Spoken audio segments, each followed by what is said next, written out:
हैं कि पहली बार हिमाचल की हिस्ट्री में ऐसा हुआ है कि हम भी अब बिहार और यूपी बनते जा रहे हैं। 5-5 से लेके 10-10 लाख रुपए के बीच में पेपर बिका है। पहले लीक हुआ पुलिस कस्टडी से, उसके बाद ये पैसों के रेट के हिसाब से बिका और 5 से 10 लाख रुपए में बिका। ऐसा आपने देखा होगा पिछले कुछ दिनों में ही बिहार में भी यही ऐसे ही पेपर लीक हुआ है और 70-70 लाख रुपए का बिका है। हिमाचल में इस तरह का कभी घटना नहीं हुई, इसलिए हर हिमाचली जो है व्यथित है। पुलिस जो है उसकी जो आंच है, उसकी जो छवि है उससे दागदार हुई है। हालांकि 4-5 लोग हैं जिनकी वजह से ये पेपर लीक हुआ होगा, लेकिन पुलिस फोर्स पूरी जो है वो इस समय दुखी है कि सारे लांछन जो है उन पर लग रहे हैं। हमने ये कहा कि पुलिस कस्टडी से ही पेपर लीक हुआ। आपको प्रोसीजर का पता ही है कि पुलिस हेडक्वार्टर से जब पेपर बन के ये नीचे सेंटरों में जाता है तो सील्ड जाता है, वहां से वीडियोग्राफी होती है।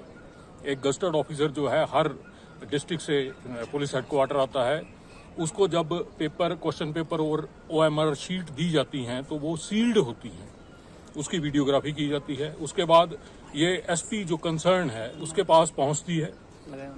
SP जो है उसको भी नहीं पता होता कि पेपरों के बीच में क्वेश्चन पेपर क्या हैं।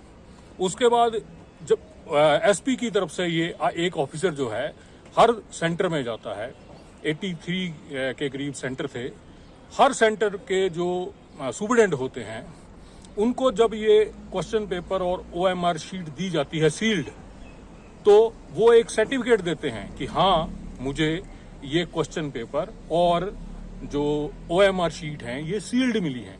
तो अब बताइए, जब पुलिस हेडक्वार्टर से लेकर जो सेंटर है वहां तक जब ये पेपर पहुंचता है तब तक ये पूरा सील्ड होता है। तो जाहिर सी बात है कि पुलिस हेडक्वार्टर से ये पेपर लीक हुआ होगा। और आप जानते ही हैं कि पुलिस ने एक टीम बनाई थी क्वेश्चन पेपर बनाने के लिए, पेपर कंडक्ट करने के लिए, जिसको पुलिस रिक्रूटमेंट बोर्ड कहा जाता है।